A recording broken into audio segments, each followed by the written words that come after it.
Isang magandang gabi sa ating lahat. And thank you sa opportunity na makapag-share sa inyo. At well, my soul is refreshed kasi nakikita ko ngayon sa screen mga bata. So medyo nananariwang aking pakiramdam. Unlike na pag yung nagsishare ako sa devotion, mga karamihan mga twilight zone faces ang kaharap ko. So, praise God sa mga batang kaharap ko. Kaya nga pag andito si Tim at Sabi, medyo natutuwa ako kasi medyo nananariwa yung aking pakiramdam. Lalo na pag andyan si Amy, nako, mas pa yon, mas matindi pang pagkabata nun pag yung kasama yung mga bata. So I praise God for this opportunity na makapag-share sa inyo. Sayang at wala tayong yung kagayang ginagawa ninyo. Hindi ako marunong nun. Yung kasama ko rin ditong matanda. hindi rin marunong. Sabi kasi ni King, hindi siya makakarating kaya may inihanda na ako dapat na gawin niya. Ay sabi niya, Lola, baka hindi ako makarating, sabi niya. So, ganun. And gawin na lang natin at least para magbuklat tayo ng Bible. So, yun. At natutuwa ako na kayo bilang abang bata pa kayo hindi na nagsiserve na kayo sa Panginoon. Sabi nga sa Psalm 90 verse 12, teach us to number our days that we may gain a heart of wisdom. So, habang bata pa kayo, make every opportunity to serve the Lord. So, going back to our topic, at nasa na tayo, pang ilan na ba itong beatitudes natin? Pang 7 beatitudes. So, natapos na yung 6. Meron bang isa sa inyo na kahit papaano makapag-recite kahit isang beatitude man lang? Recite, memorize, hindi read.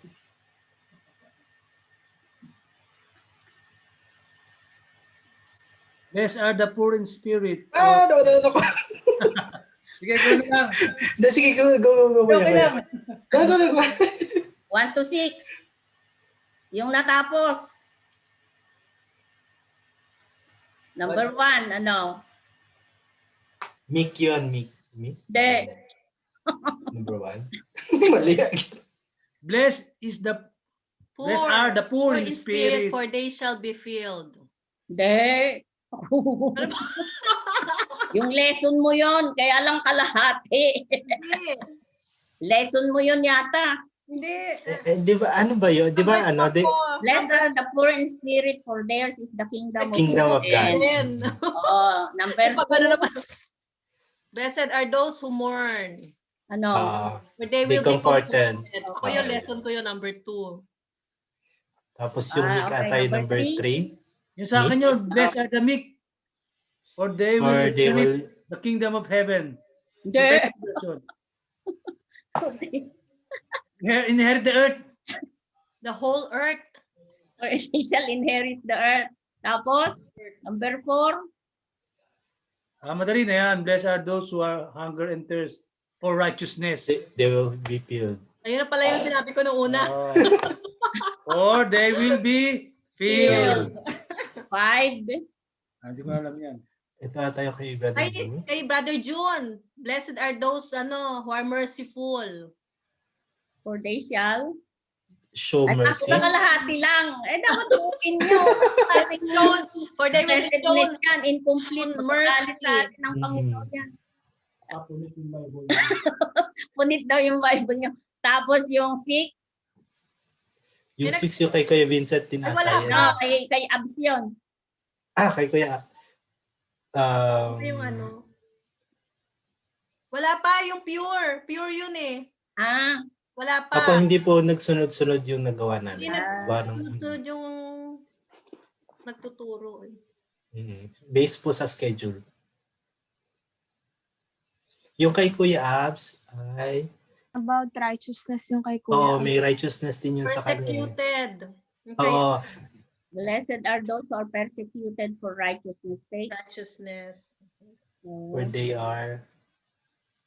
For theirs is the kingdom of God. Di ba yun po yung ano, yung kanina?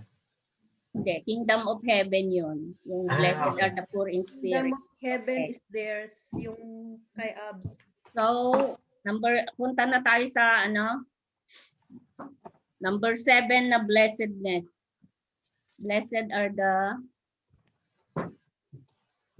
ang number 7 natin. Peace. Peacemakers, for they will be called children of God. Okay. Sige. Now, going back to our topic on beatitudes, ano na nga yung ibig sabihin ng beatitude? Oh, yan, ano daw? Kasi yun, unang-una, tinuro na rin yata ni Pastor, narinig ko, tapos narinig ko rin kay Vincent. So what is the meaning of beatitude? Hindi, minsan iba naman kung pero doon pa rin naman ang tungo niya. So beatitude,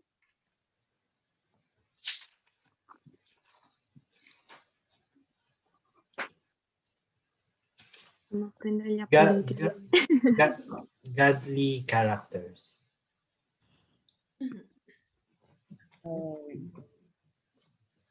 beatitude comes from the Latin word beatitudo, meaning blessedness or divine favor from God. So yun, beatitude. Divine favor from God, blessedness. Kaya nga pag simulan natin, blessed are the poor in spirit. Kasi ito yung mga blessed means, ibig sabihin, kasi yung ibang translation, happy.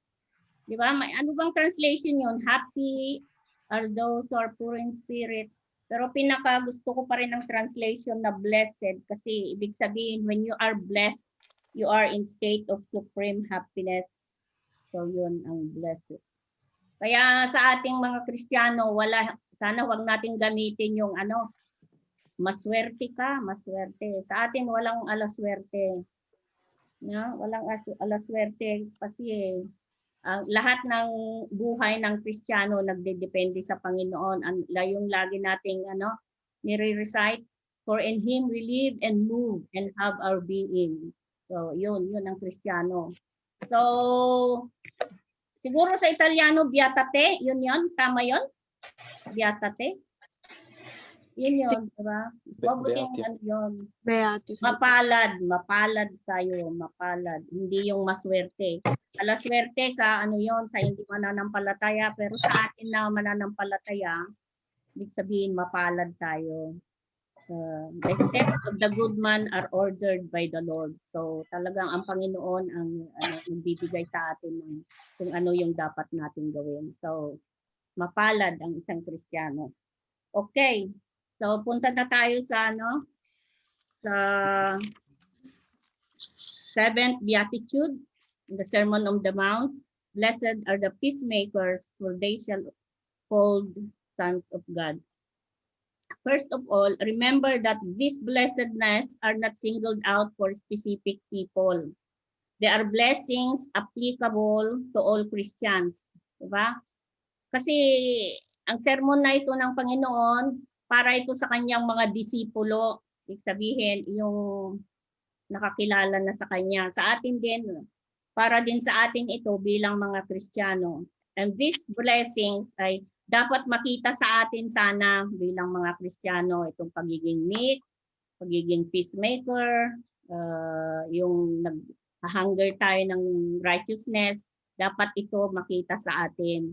Kaya nga, para sa atin ito, applicable sa atin. So, sa inyong pagkaunawa, what does a peacemaker, what is a peacemaker? Anong ibig sabihin ng peacemaker?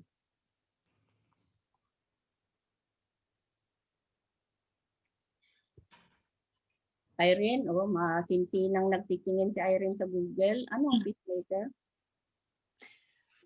Da sentire così la parola, Hmm. colui che dà serenità e non il contrario, non il caos. Okay. Sa dictionary. Si Ryan, mukhang nag-google siya. What is a peacemaker, Ryan?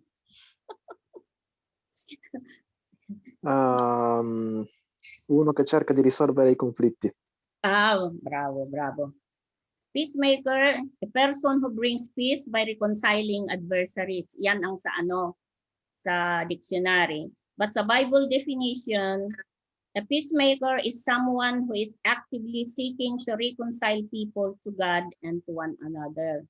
Actively seeking to reconcile people to God and one another. Yung peacemaker, it composed of two compound word, peace at saka maker. So peace is the Hebrew word shalom, often used as departing word in sa kanila. Pag shalom, ibig sabihin goodbye or good morning or basta yung yung parang ciao o parang iyon. Pero sa kanila, famous sa kanila yung shalom. Pero hindi nila basta-basta sinasabihan ang shalom kung hindi nila talaga kakilala o kaya kaibigan. Kasi ang ibig sabihin kasi ng shalom yung highest goodness to you. Ibig sabihin yung sincere siya na ang joy and peace and serenity ay nasa iyo na ini-impart ng Panginoon. So when you say shalom, it's galing sa Panginoon yon na na peace and joy. So isang verse ang makikita natin na it brings out this idea very clearly. Irene, sa Numbers 6:24-26. Numbers chapter 6 verse 24. Ay si Jacob kasi. Irene, ano bang mo? Italiano. Italian. Jacob ba sa Tagalog o kaya English na lang para medyo maintindihan ko. Okay. Numbers chapter 6. 6 verses 24 and 26. 24 to 26. Okay, Numbers chapter 6, verse 24 to 26. The Lord bless you and keep you. The Lord make his face shine upon you and be gracious to you. The Lord lift up his countenance upon you and give you peace. Ito yung kinakanta natin. So pag pinakanta ito ni Pastor, kantahin natin lahat because we are wishing our brethren highest goodness of peace. This is an Aaronic benediction na tinuro ng Panginoon. So pag kinanta natin ito, ibig sabihin bawat isa sa atin ay nagwi-wish ng peace, highest goodness of peace sa bawat isa. So practicein natin yung pagsabing shalom, shalom. At we had an opportunity na makapagtrabaho dati sa sa family ng mga Hebrew. So dito ko unang narinig yung salitang shalom. Hindi ko pa masyadong naintindihan. But every time na nagkakaroon kami ng discussion tapos madiplomasya siya. Tapos nag-uusap kami, nakausap niya ako. At pag natapos na, tapos sabihin niya sa akin, Shalom Mila, Shalom, sabi niya. Ibig sabihin noon, sa kanya wala na yun. Kung ano man yung nasabi niya o kung ano man yung narinig niya sa akin, nakalimutan niya yon. Mas maano pa nga ako mas medyo nagtatagal pa yung tampo ko. Pero siya, once na sinabihan na niya ako ng Shalom, ibig sabihin wala na yon. Kaya tuwing umaga, Shalom Mila, o kaya paglalabas, Shalom. So napakagandang yung peace na ito na salitang shalom. Kasi hindi lang yung basta na shalom na peace na, pero yung peace na andoon yung yung galing sa kaibturan ng iyong puso, yung sinseridad mo at saka pag-ibig mo sa Panginoon.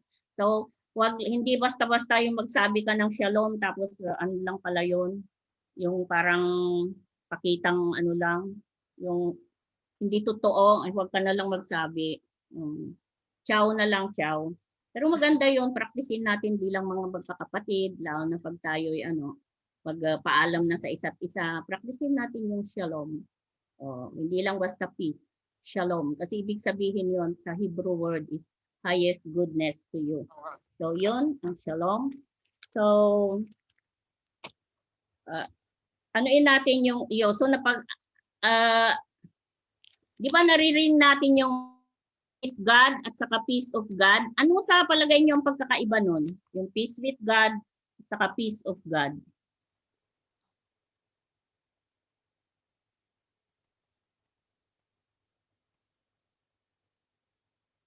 Kasi Pastor Vincent.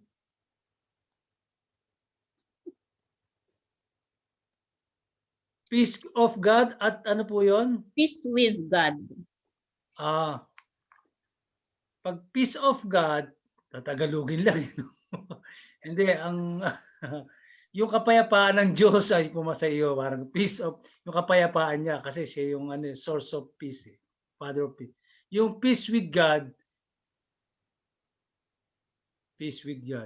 tatagalugin lang din no? Yung ang kapayapaan ay nasa Diyos. Na ano ko sa peace of God. Yung with at saka of na preposition, malaking yon, pagkakaiba. Malaking parang akala mo magkapareho pero hindi. Peace with God is yon, yun yung reconciliation, justification. The moment we receive Jesus Christ as our Lord and Savior, we have peace with God. Kasi yung enmity, yung sin between the Father and you, nawala na. So you have reconciled, and then the peace with God, nagkaroon kayo ng peace with God. Di ba yung therefore having been justified with faith, we have having been justified by faith, we have peace with God through our Lord Jesus Christ. Tapos yung peace of God, yun naman yung sanctification na yon. Nangyayari yon if we have a true fellowship with the Father every day. Ito yung peace with God, hindi na mawawala yon kasi andun na nakipag-ayos na tayo sa Panginoon, pero yung peace of God, hindi laging nasa sayo yon. Kasi once na nawala yung fellowship mo sa Panginoon, nakagawa ka ng kasalanan, di ba? Parang wala kang katahimikan. So you don't have peace of God. Pero yung peace with God, lagi yung nasa iyo na.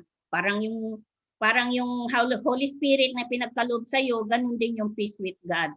Hindi nawawala. Yung peace of God, nagkakaroon ka lang doon kung laging ang fellowship mo po sa Panginoon ay tama. So yun ang pagkakaiba. Yun ang peace with God and peace with God. So doon na tayo sa sa pangalawang compound word ng peacemaker. So yung peace na pag-aralan na natin, ibig sabihin yung shalom, yung peace. Yung maker galing yan comes from the Greek verb na make, to make or to do. It is a word bursting with energy. Ibig sabihin, may action. So peacemaker, ibig sabihin, hindi passive. Meron kang gagawin. It mandates action and initiative. So when these two compound words are put together, peacemakers, it describes one who actually pursues peace. Hindi passive, yung nakatingin ka lang. Kaya nga sabi ng Panginoon, hindi niya sinabing, blessed are those who love peace, but blessed are those who are peacemakers. Kasi marami ang gusto ng peace, pero kunti naman ang makipag-participate in pursuing peace. Marami ang gustong pagbabago, pero ayaw namang baguhin muna ang sarili. Yun ang kaibahan nun. So if you want peace, you have to pursue peace. May action ka, meron kang gagawin. Kaya nga tinawag tayo ng Panginoon na peacemakers kasi dapat may gagawin tayo. So yun ang definition ng peacemakers. Now peace is not the absence of war or conflict. One must have a profound experience of shalom with God. No one can become a peacemaker if you have not found peace himself. You cannot give what you don't have. So kung wala kang peace sa sarili mo, you cannot be a peacemaker. Hindi mo sabihin pwedeng peace with you kung ikaw mismo wala kang peace. Diba? So, natin yung pakibasa sa John 14:27. Ito yung isang verse na pinagkaloob sa atin ng Panginoon pinagkaloob ng Panginoon sa kanyang mga disciple bago siya ipako sa krus.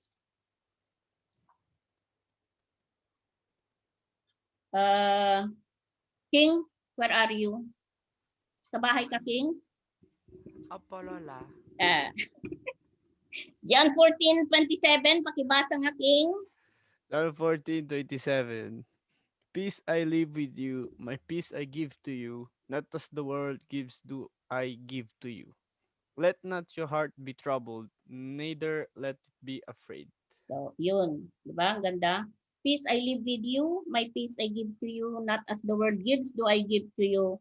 Let not your heart be troubled, let it be afraid. Yan ang peace of God na binibigay sa atin. John 16:3, Ryan? Pakibasa mo, John 16:3. John 16:3. Yeah. Faranno questo perché non hanno conosciuto né il Padre né me. Okay. Ano ba sa Tagalog yun? English? Basahin ko po sa English, John 16:3. And these things they will do to you because they have not known my Father nor me. Okay. At ito yung example nga kanina ng peace with God. Okay, Romans 5:1. Irene.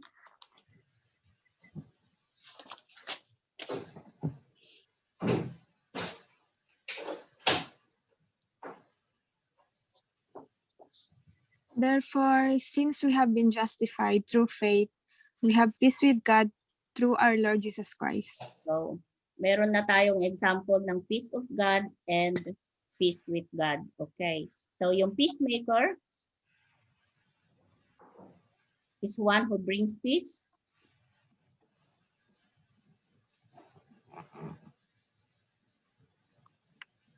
So, as agents of his peace or as a peacemaker, we also have responsibilities. Nag-point lang ako ng 3 sa aking na-research kung ano yung responsibilities and duties of a peacemaker. Okay, number 1, peacemakers seek to reconcile people with God. Can you read? Okay, 2 Corinthians 5:18-21.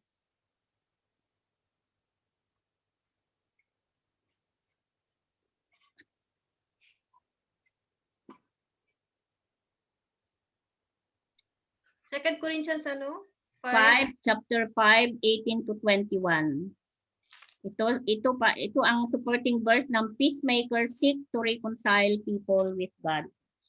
And all of this is a gift from God who brought us back to himself through Christ. And God has given us this task of reconciling people to him.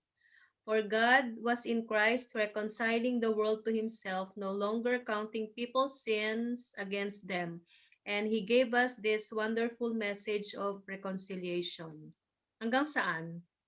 21. So we are Christ's ambassadors. God is making his appeal through us. We speak for Christ when we plead, come back to God. For God made Christ, who never sinned, to be the offering for our sin, so that we could be made right with God through Christ.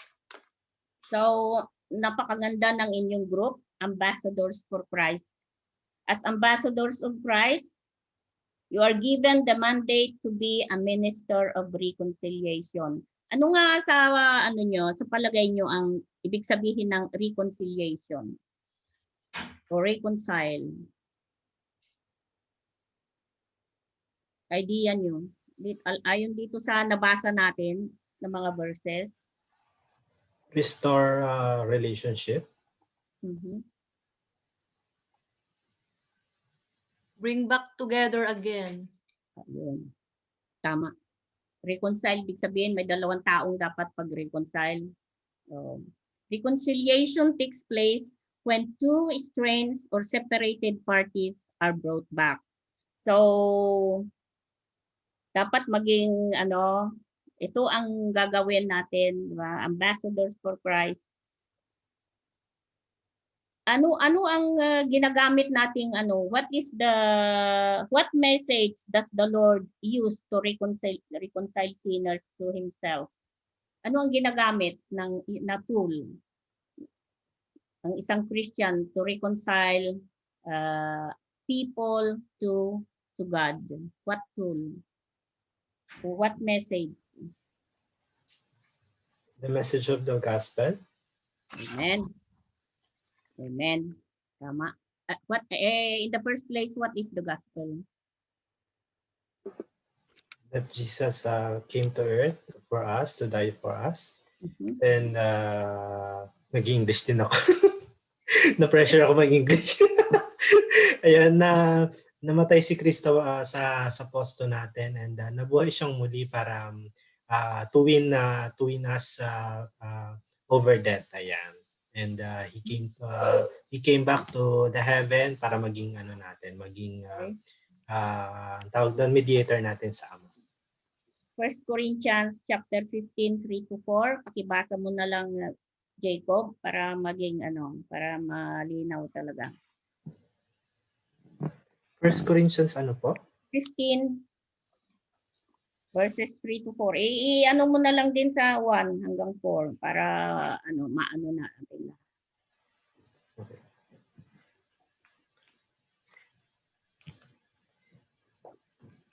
First Corinthians chapter 15 from 1 to 4. Moreover, yan ang gospel. Yeah. Moreover, brethren, I declare to you the gospel which I preached to you, which also you receive and in which you stand, by which you also are saved, if you hold fast that word which I preached to you, unless you believe in vain. For I delivered to you first of all that which I also received, that Christ died for our sins according to the scriptures, that he was buried and he rose again the third day according to the scriptures, and that he has seen by Cephas. Lumabas na ako. Okay, tama. Pag binabanggit natin yung gospel, lagi nating sasabihin, pag nakalagay doon, according to the scriptures.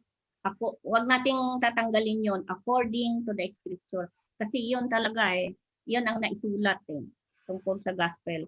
And then, and has now sat down at the throne of God.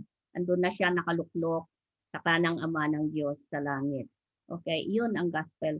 At yun ang itinuturo natin, yun ang para sila man ay may reconcile sa Panginoon, sa Ama. 'Di ba? We know for a fact na dahil sa kasalanan ng isang tao, pumasok si Adam na mana natin. So ang lahat ng kasalanan pumasok sa sanlibutan. Tayo man hindi pa tayo pinapanganak nung araw na 'yon, nagkasala na tayo. Mayroon na tayong kasalanan dahil nga minana natin.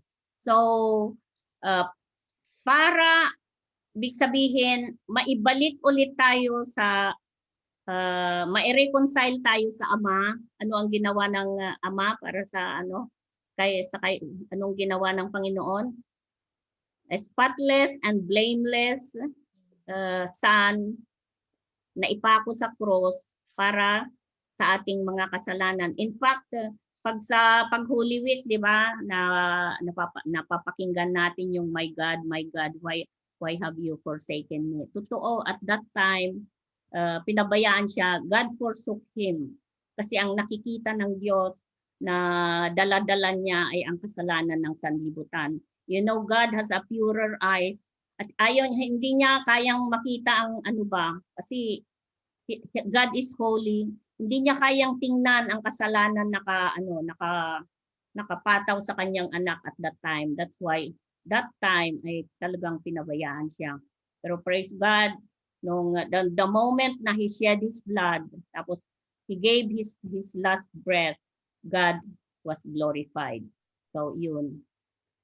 Yun ang naging kabayaran ng lahat ng ating mga kasalanan. So yun ang ating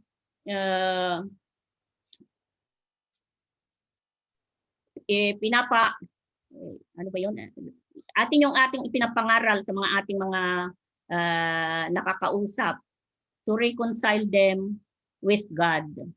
So peacemaker, number 1, seek to reconcile people with God. So yun, as an ambassador for Christ, you have the mandate, you are peacemakers who devote your time sharing this message of reconciliation, encouraging them to take the necessary action by accepting Jesus Christ as their personal Savior and Lord, and then instructing and exhorting them to continue walking with God. So, I pray na as you live up with your name, Ambassadors for Christ, magawa natin ito sa ating mga kaibigan, family, our in our working place. So, you're blessed. Magandang yung grupo ninyo. And I pray na talagang naipapamuhay ninyo ito, yung inyong yung pangalan ganyan, kasi it's an honor and it's a privilege to have that name, Ambassador for Christ. Merong kwento na isang pastor na nag-preach noon sa amin, Pastor Theodora, and I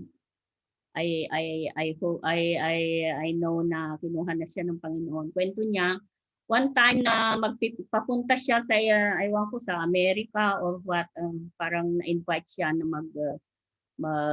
mag-preach.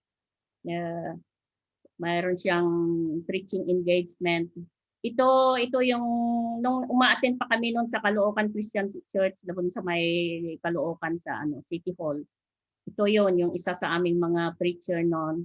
At sabi niya, mayroon siyang nakatabi na din, kagalang-galang daw yung itsura. Sabi niya, kagalang-galang din naman ako. Sabi niya, kasi naka-Amerikana ako. Sabi niya.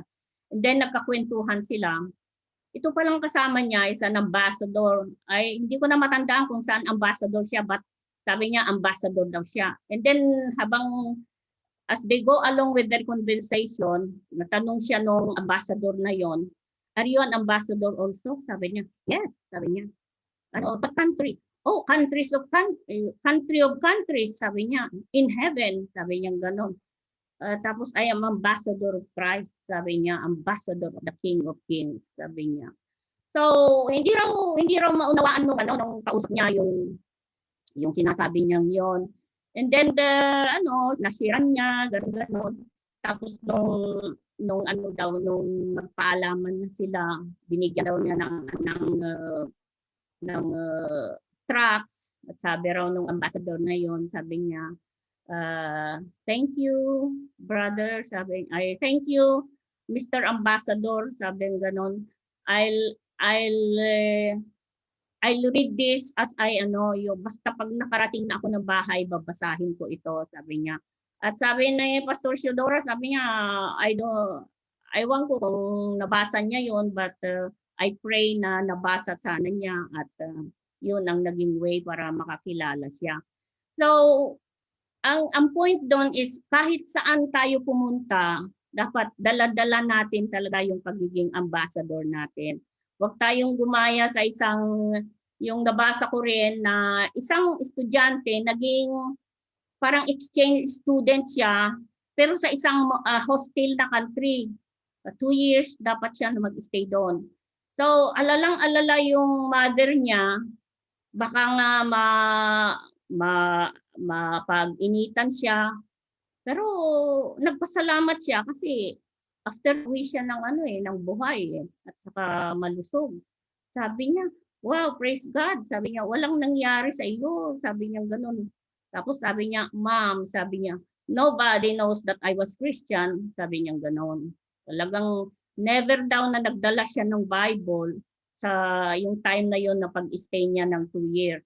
So, di ba nakakalungkot 'yon na hindi mo yung parang kinahihiya mo ang pagiging Kristiyano natin o kahit ba andun sa mga ganun na bansa, hindi mo ba kahit papaano ma-share man lang ang iyong faith. Meron yung si Brother Efren, si tatay ni Abe, kahit minsan hindi kami magkasundo sa prinsipyo, pero believe ako sa kanya talaga. Kahit saan siya pumunta ng palengke o dala-dala niya yung kanyang bag at laging may Bible doon. Sabi niya kasi anytime, sabi niya, na meron akong makausap o handa ako, lagi akong may sandata. So doon lang ako believe sa kanya. Pero yung ibang bagay na kaya kahit gano'n na medyo nagkakasagutan kami minsan kasi may mga time na mayroong mga discussion kami, pero pagdating sa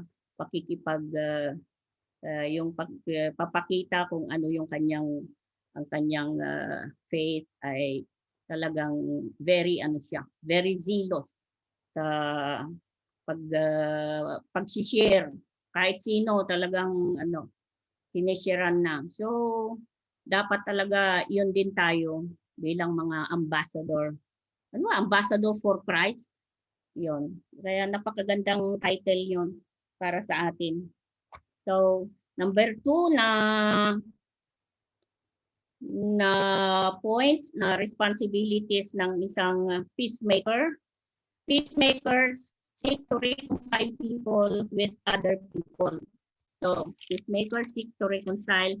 This start with us and our relationship with others. So, natapos tayo doon sa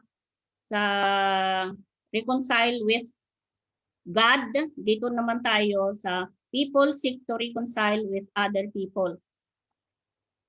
Tayo ito. This start with us and our relationship with others. Pakibasa Matthew 5:23-24. Jacob, ikaw na lang para sa English. Matthew chapter 5, verse 23-24. Yeah.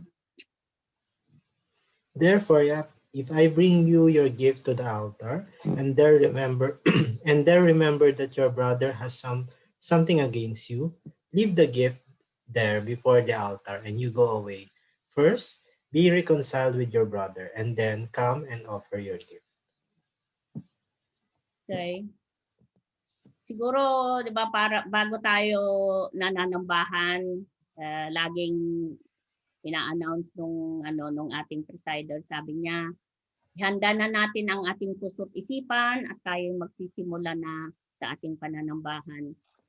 The point there is sa ating mga Kristiyano ngayon, wala naman na tayong altar, no? Wala na tayong hindi na tayo pumupunta, wala na tayong dala-dala na parang handog.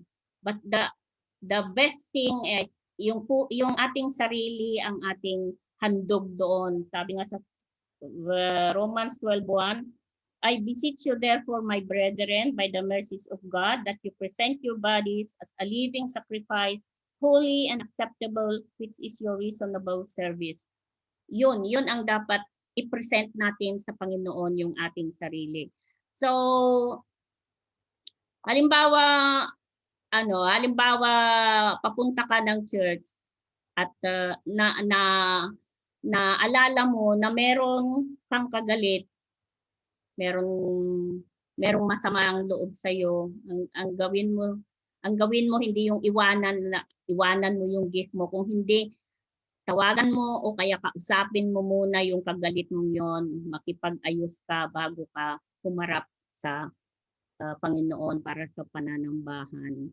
At hindi rin maganda, di ba, pag yung may dala-dala ka, parang hindi rin matahimik, hindi rin maganda yung pagharap mo sa Panginoon, di ba? Kahit sa amin mag-asawa, kahit yung kunti lang na parang alitan namin, yung nagkakaroon ng diskusyon, buti na lang si pastor, siya yung nauuna, siya yung kasi lalo na pag mag-preach siya. So talagang ginagawa niya yon kasi para hindi, kahit ako yung may kasalanan, siya na yung nauna kasi hindi niya ako maantay siguro, ay siya na para pag-preach siya, at least maayos yung kanyang pagpi-preach ba, malinis yung puso niya. So yun ang yun ang dapat talaga na yung ma-outgrow ko, yung pag ikaw ang may kasalanan, dapat ikaw ang mauna. Pero hindi lang ikaw na halimbawa ikaw ang nakagawa, ikaw ang mauna, pati din yung pakibasa yung ito, may isa pa. Dealing with a sinning brother, Matthew 18:15-17. Jacob ulit. Kahit dito lang sa isa, okay. 17 muna, pero ang pag-aralan lang natin yung, wag na tayong lumayo doon sa 16 and 17 kasi marami ng Kahit dito lang sa first. Sa number 15. Matthew 18:15 to Matthew, chapter 18. Matthew 18:15-17. Moreover, if your brother sins against you, go and tell him his fault between you and him alone. If he hears you, you have gained your brother. But okay, dito na lang. Dito na lang. Okay. Di ba parang parang minsan parang unfair sa pag iniisip mo kasi ikaw yung ginawa. Di bali na yung ikaw yung nakagawa, okay, do the first move. Pero sabi rin ng Panginoon, kahit ikaw yung ginawan, di ba? You do the first move. Kasi sabi dito if he go between you and him alone. Ikaw, pumunta ka na alam mo na meron siyang ginawa sa'yo. Pumunta ka sa kanya. So, sometimes, di ba, sabi natin, bakit? Siya ang may kasalanan, siya ang lalapit. Ako bang may kasalanan sa kanya? Pero hindi. Yun ang sabi ng Panginoon na whether you have wronged him or somebody has wronged you, you always do the first move. Imagine na lang kung inantay ng Panginoon tayo na unang lumapit sa kanya, what will happen? Siguro ang mundo parang topsy-turvy chaos. But God do the first move. So kaya nga we love him because he first loved us. Diba? So kahit ikaw na ginawan, ikaw pa rin ang mauna.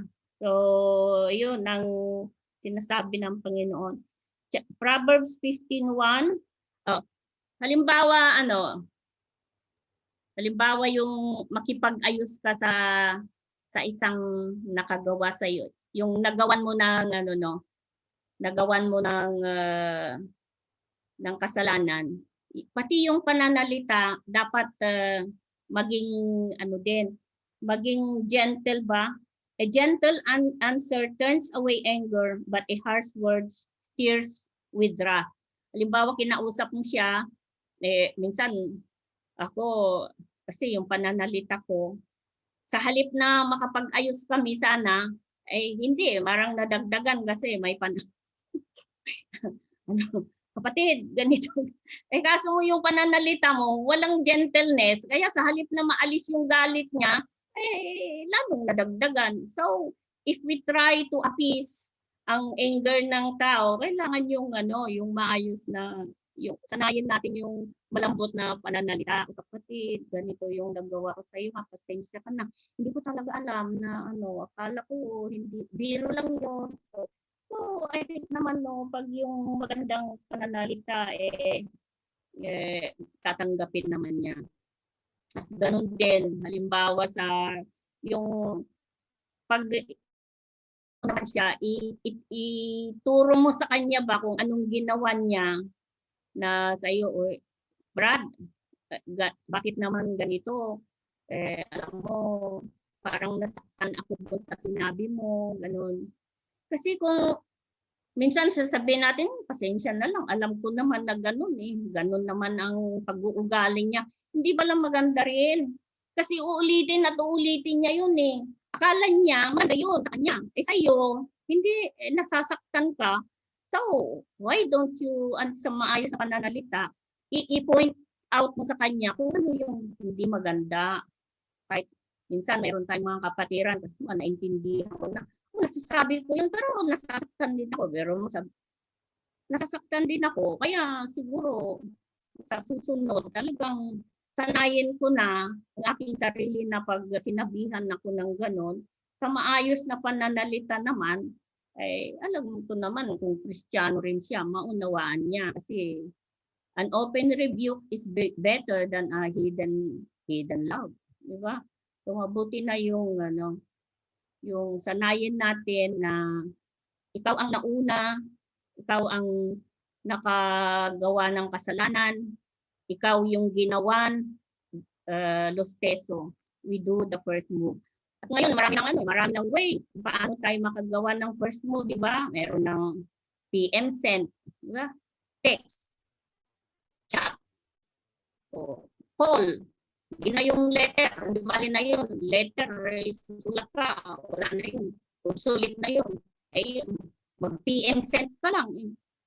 Mag-text ka lang. Eh, di ba? Nakakaano yun. Or visit kung gusto mo talaga yung maayos na mas magandang paraan. Kasi kung dyan na nga itong nag-chat lang, nag-message lang. Diba? Minsan di natin tinatanggap yun. Ha? Pero at least yung isa nag-effort. So, yun. Talagang pagiging peacemaker talaga. Dapat ma'am, Marami tayo. may dalang kalkosa para, dapat may dalang kalkosa kung bibisit para peace offering. Oo, tama rin, peace offering. Oo. Depende rin sa kung gusto kang tanggapin, pero tatawag ka muna kasi dito hindi pwede yung bigla-biglaan ka. Nasubukan na namin noon. Minsan meron umano sa amin, ako bisla pumatok ng alas 10 yata yung ng gabi. Ngayon, sanayin natin na si Mapsi, maski sa mga anak niya talagang yan, andyan ba kayo? Pupunta sa anak ko eh. Ganon. Sabi ko nga, anak mo na nga yan eh. Hingi ka pa ng basta ka lang punta. Pero siya sanay siya na kahit sa kinagay, kina Tyrone, papaalam mo na yan kung pupunta. So, sanayin din natin to kasi hindi na ito Pilipinas. Italia ito. Busy ang iba't ibang mga kapatiran natin. So, bago tayo pumunta sa isang bahay, kailangan tumawag tayo talaga. So, conflict is never resolved accidentally. Hindi yung parang mag-antay ka na lang ba na mag-subside yung galit niya. Hindi yun. Hindi nangyayari yun. That first step, kagaya ng sinabi ko nga, maybe a letter or PM sent message, a phone call, or visit. If someone has wronged you or you have wronged somebody, take action today. Your peace of mind and your Christian witness depends on your taking the first move. So, andun din pala na nakasalalay yung ating with the testimony sa pagiging i-initiate natin ng first move na yan. Mabuti na yung ako parang lagi kong kapag Papsi lang naman kasi ang lagi kong kasama. Mabuti na yung ikaw ang inuunawa, ikaw ang umunawa kaysa yung ikaw ang inuunawa. Sabi niya, mabuti na yung ikaw ang kahit ikaw yung nasaktan, wag lang ikaw yung makasakit. Yun yung kanyang inaano sa akin, yung meron akong mga sinasabi sa kanya. Siyempre, tayo ang ating pinagbubuntuanan ay yung ating partner. Kung yung partner mo, ay naku, talagang, pangit talagang ugali niyan, ganyan. Di lalong lalaki yung di ba, sa kanya. Pero pag yung partner mo, minsan nga hindi na lang kumikibo, siguro para hindi nagdagan yung galit ko. Pero yung partner mo, ganun talaga, ikaw ang nakaunawa, ikaw yung gumawa ng paraan, pagpasensyahan mo. Kasi kung ikaw yung nakakaunawa, yun ang maganda sa mag-partner. Pag medyo galit na galit ka, wag Huwag mo nang gatungan. Kasi kung lalong ano yun, lalo kayo magkagalit. So, it's nice to have a partner na ano talaga, may takot din sa Diyos. Kaya yung mga binata, choose for partner na talagang may takot din sa Diyos para maging maayos ang inyong pagsasama. Okay? So, ano yung unang first and two na pointers natin? Responsibilities of a peacemaker. First, seek to reconcile people to God. Second, seek to reconcile Second, people to people. people? No. People to people? Tinranslate ko na ganito. Number 2, ambassadors for Christ have a mandate to Seek to reconcile with other people. Other people. Sa ibang tao. Oh, okay. People Dito to na people. tayo sa pangatlo. Ayan na. Kuha mo yan. Pero parang hindi ganun lang. Pero kuha mo yung parang ganun yung kanyang term. People to people. Okay. Number 3, peacemakers. Dapat nawala.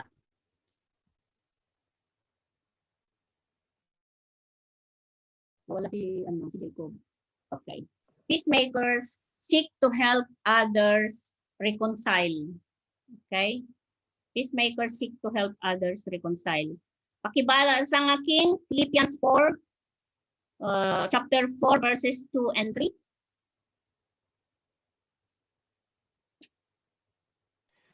Philippians 4, chapter 4, verses 2 and 3.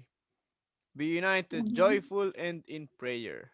I implore Euodia, and I implore Syntyche to be of the same mind in the Lord. And I urge you also, true companion, help these women who labored with me in the gospel, with Clement also, and the rest of my fellow workers, whose names are in the book of life. Okay. I appeal to you. Ano pala nito? Euodia. Euodia. Ang ang pronunciation daw niyan. Euodia and Syntyche. Syntyche or Syntyche. Okay. Euodia and Syntyche. Okay.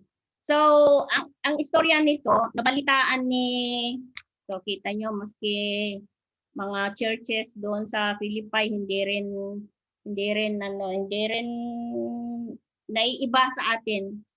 Nabalitaan ni Paul na merong dalawang babae, minention pa niya, and seldom, halimbawa sa mga ganyan na may nagkakaroon ng problema, seldom na minimension niya ang tao, lalo na pag may problema ang church. Pero this time, minention niya.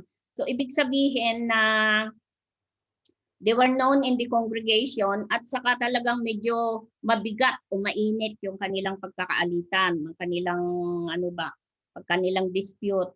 So, sabi niya na mag-ayos kayo. Pero meron din siyang sinabi na sana may isang tao na magpag-ayos sa inyo, sabi niya. Meron siyang na unnamed, hindi naman niya sinabi kung sino, pero nakikiusap siya na pag-ayusin sila. So a peacemaker, yun ang ating halimbawa nagkaroon ka ng oportunidad na pag-ayusin yung dalawang parte na nagkakagulo. Ano sa palagay mo ang dapat mong gawin, Jacob? O Irene muna, Irene. Halimbawa, ikaw yung parang mamagitan ba? What will you do? Intanto pregare per tutte e due. Pregare che sia l'uno e l'altro siano, come si dice, in pace con prima di vedersi. E poi magari mettersi un incontro pag medyo quando sono tutte e due tranquilli, sereni, e farli parlare in privato.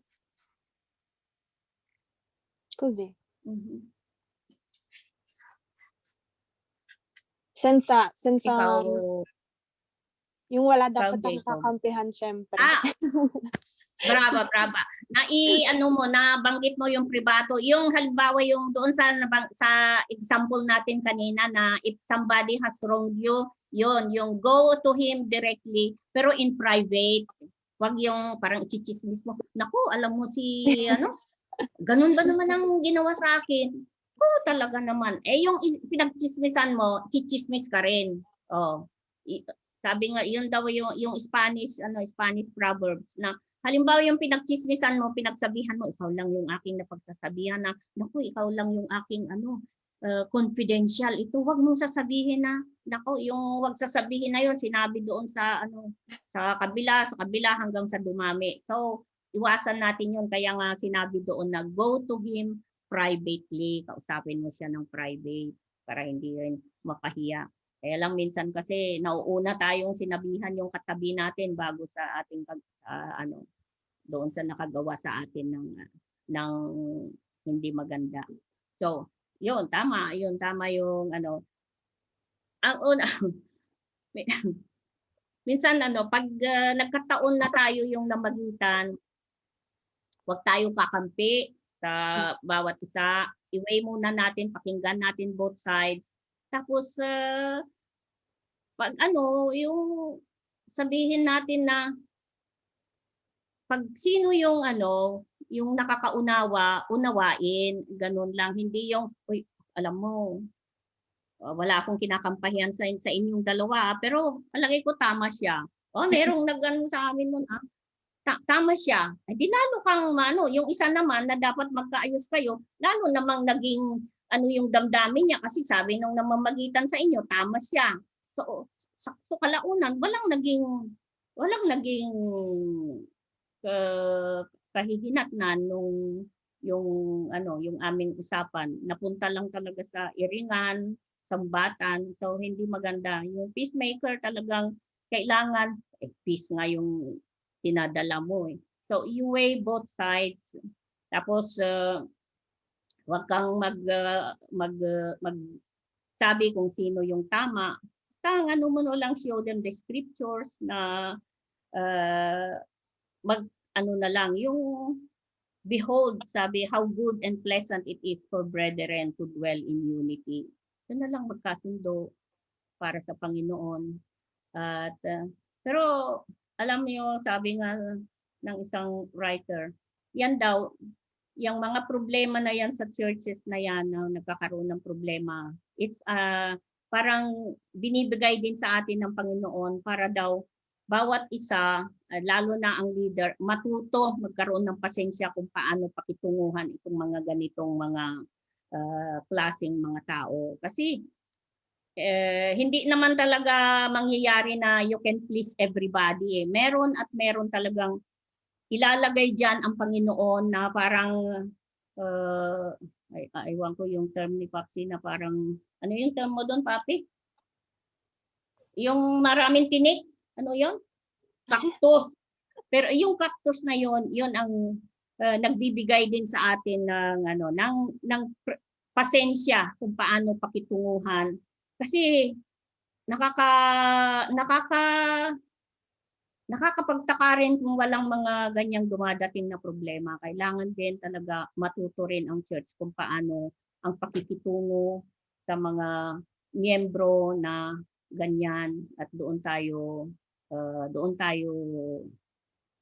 nag-grow. Doon tayo nag-grow sa pamagitan ng mga kapatid na sabihin man natin may problema pero they are also a channel of blessing to us. Kung paano tayo magkaroon ng patience at maipakita rin ang pagmamahal sa bawat isa. Division tends to spread as people take sides. So, pag meron kang kinikilingan, may tendency na magkaroon ng division. It opens the door for Satan. Lalong binigyan mo ng pagkakataon si Satan na manguna and removes the blessings of God from a community. So always na ipakita natin kung paano yung yung pagmamahal sa bawat isa sa magitan ng maayos na pag-aayos sa dalawang nag-iiringan. Remember that Satan is the divider, but Christ is the reconciler. As Christians, we must hear both sides of the story, bringing God's word to bear upon the situation and leading people towards resolution. Ito, so sana ma-practice natin yon kahit simple lang na pagiging peacemaker, yung pamamagitan, pero pag naipakita natin kung nawala tayong kinikilingan sa dalawang taong may hindi pagkakaunawaan, ay malaking bagay yon para sa ating kapulungan. We have nakaranas na ang church ng mga maraming problema, at isa yan sa mga ganyang mga klaseng mga miyembro ng iglesia, and praise God at lahat naman ay napagtagumpayan natin. So kung meron man din tayong mga hindi naayos na mga problema, pakikitungo sa ating mga kapatiran kung paano pag-ayusin, I believe na doon tayo lumalago, kasi nagkakaroon tayo ng lesson na from that experience hindi na mas maayos na sa susunod na pagkakataon. So ganun lang nag-grow ang church eh. Sabi nga, binibigyan tayo ng ganyang mga klaseng mga miyembro para tayo lalong lumago sa pagmamahal at pangunawa sa bawat isa. So yun. So what are the 3 points? 3 responsibilities of a peacemaker or peacemakers. Number 1, peacemakers seek to reconcile people to God. all with God. Number 2, peacemakers reconcile with other our people. brethren. Peacemakers seek to help others To reconcile. reconcile. So yung kapatid at saka kapatid. Yung isa tao sa Diyos, yung pangalawa yung ikaw at saka sarili mong kapatid, na? Tapos yung isa naman sa dalawang magkakapatid, hindi ka kasama doon. Ikaw yung mamamagitan bilang peacemaker. So sons, dito na tayo. Why are we called sons of God? Kasi blessed are the peacemakers, for they shall be called sons of God. Oh, bakit tayo tinawag na sons of God o son of God? Why are we called son of God?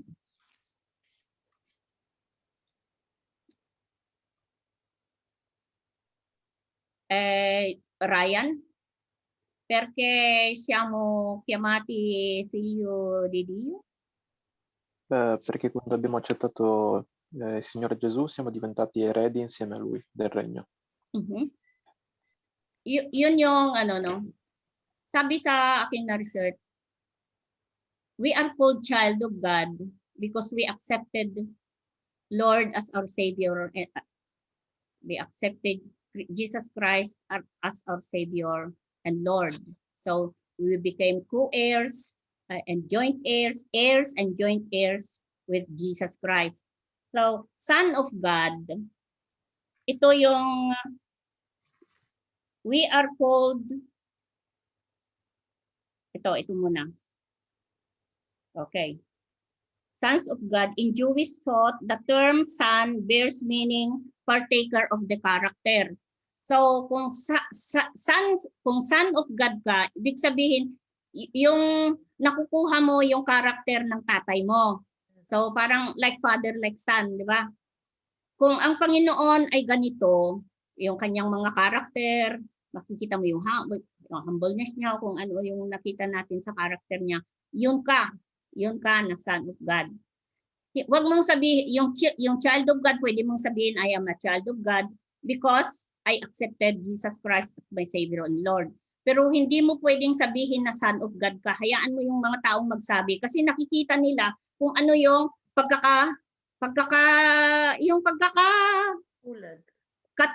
thank you. Pagkakatulad niyo sa iyong ama. Halimbawa, kagaya ng mga Christian sa Antioch. They were called Christian because of their Christ-like character. So nakita sa kanila kung ano yung ginagawa ng Panginoon, yun din yung ginagawa nila.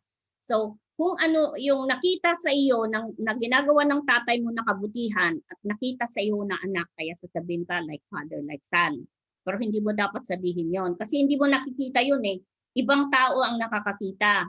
So yun yung kaibahan daw noon. Yung child of God, your child of God kasi nga tinanggap mo ang Panginoong Hesus bilang Panginoong tagapagligtas ng iyong buhay. So you are now a child of God. Pero son of God, yun yung para ano, yung ginagawa mo kung ano yung ginagawa ng tatay mo. And Jesus Christ and God bilang the peacemaker, and if you do also as na pagiging peacemaker mo yon, kaya sinabing sons of God ka, son of God. Kasi kung ano yung pinapagawa sa iyo ng Panginoon na mag-peacemaker ka, kung ano yung mga karakter na yun, ginagawa mo. So that's why you are a son of God. You resemble what the Father is doing. So kaya nakikita kaya sa atin ngayon, halimbawa, nakikita sa atin kung ano yung ginagawa ng Panginoon, kaya natatawag tayong Kristiyano. Kung ano yung ginagawa ng Ama, kaya natatawag lang tayong anak ng Diyos, son. Son na small letter. So yun ang kaibahan nun. Ibig sabihin, yung child of God, parang hindi pa siya mature. Yung sons of God are mature, mature child of God na. So yun ang kaibahan nun. So,